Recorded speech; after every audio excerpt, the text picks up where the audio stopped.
लेकिन व्यूअर्स, आज का पहला सवाल बड़ा सेंसिटिव पूरी कौम का सवाल है। ये बेसिकली इसमें बहुत सारे ओले हैं, पुलेखे हैं, धोखे हैं, फरेब हैं, शराब हैं। लेकिन बहरहाल सवाल सुन लें आप।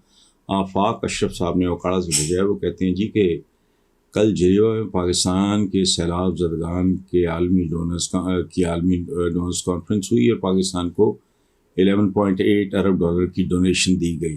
भाई पहली बात है, ये गलत है। अभी वादे वही हुए हैं। और एक बात और आप याद रखें कि जेनीवा कॉन्फ्रेंस में ग्रांट्स नहीं दी गई, कर्जे दिए गए हैं और ये यकमुश्त मिलने नहीं है। अच्छा, और अगर हमने अपने हिस्से के 50% का बंदोबस्त न किया तो वो भी गए। ठीक है जी।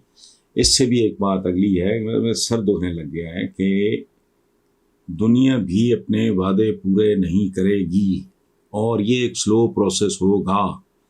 दूसरी तरफ अभी इन्होंने अरबों रुपए की बहुत महंगी गाड़ियां खरीदी हैं। अच्छा, पहले सवाल कर लेते हैं ना। मेरा सवाल ये है कि आलमी दुनिया तो हमारी मदद करती है कि हम भी अपने लोगों की मदद करते हैं। जो इमदाद मिली है उसका सही इस्तेमाल हो सकेगा। इमदाद तो अभी मिलनी है और ये इमदाद नहीं है, ये ग्रांट्स नहीं हैं, ये लोन है। और उससे पहले जितने अरबों रुपए की ये लग्जरी गाड़ियां खरीद रहे हैं, आपने भी पढ़ा होगा अखबारों में, तो वो आपके सवाल का जवाब है। और इससे कबल जल्जला में मिली इमदाद तो सारी अशराफिया की जो ये सारा मुल्क अशराफिया की जेब में है। आप कहते हैं कि जो इस तरह की कोई इमदाद वगैरह मिलती है तो वो कोई अशराफिया की जेब में जाती है। ये पूरे का पूरा मुल्क, लॉक स्टॉक एंड बैरल, ये अशराफिया के ही पहले से जेब में पड़ा है। और ये बुनियादी बातें हैं कि जेनीवा कॉन्फ्रेंस में ग्रांट्स नहीं, कर्जे मिले हैं। हमारे हिस्से 50% है, हम वो अरेंज नहीं कर सकते तो गया। और दूसरे, it's a very lengthy process. ये नहीं है कि बोरियां भर के वो नोट आपको भेज रहे हैं, ऐसी कोई बात नहीं है। इसलिए खातिर जमा रखें। ये सिर्फ पाक व हिंद की सियासत नहीं है, ये पूरी दुनिया की सियासत में होता है, नंबर 1। और ये थ्रू आउट जो हमारी तारीख है, बनी नौ इंसान की सियासी तारीख में, उसमें औरत का रोल झुटाया नहीं जा सकता। रिकॉर्ड पे है सारा कुछ। अच्छा, लेकिन ये वजाहत देते वक्त याद रखें, मैं इस बात पे तबसरा नहीं कर रहा।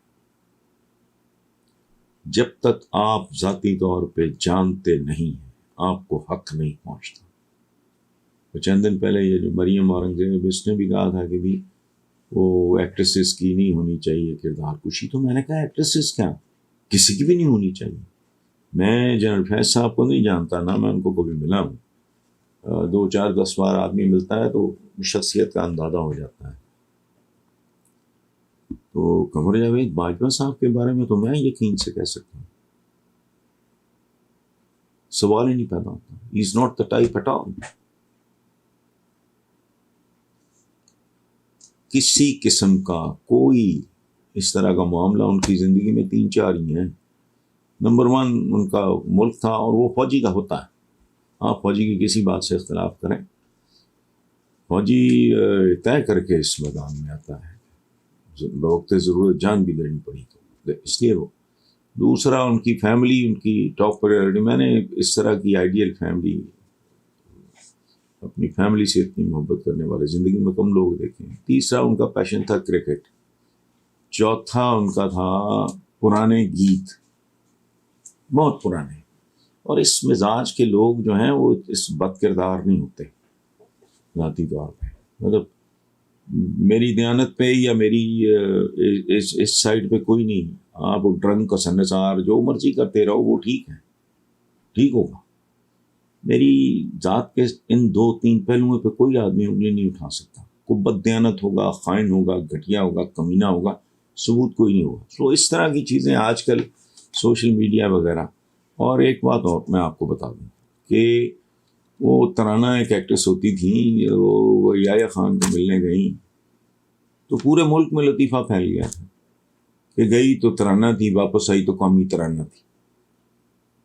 ये इक़्तिदार में होते हुए भी ये बात छुपी न रहती। मैं आपको बता दूं, बाकी अगर आपने कैरेक्टर असैसिनेशन किसी की करनी है तो हमारा तो मिजाज है, हम तो चस्का फरोश से लोग हैं अभी, तो उसके बात कर देते।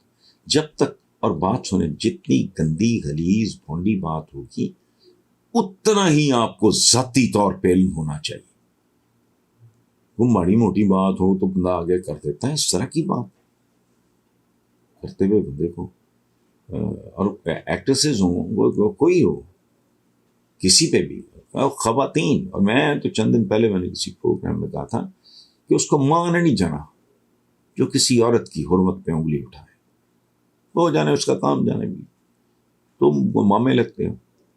और एक बात ये है कि पूरे का पूरा माशरा आपके सामने है। तो कौन, खलील जिब्रान का एक बड़ा मशहूर जुमला है कि जब तुम किसी पे उंगली उठाते हो तो देख लो तुम्हारे अपने हाथ की बाकी उंगलियां तुम्हारी तरफ उठी हुई।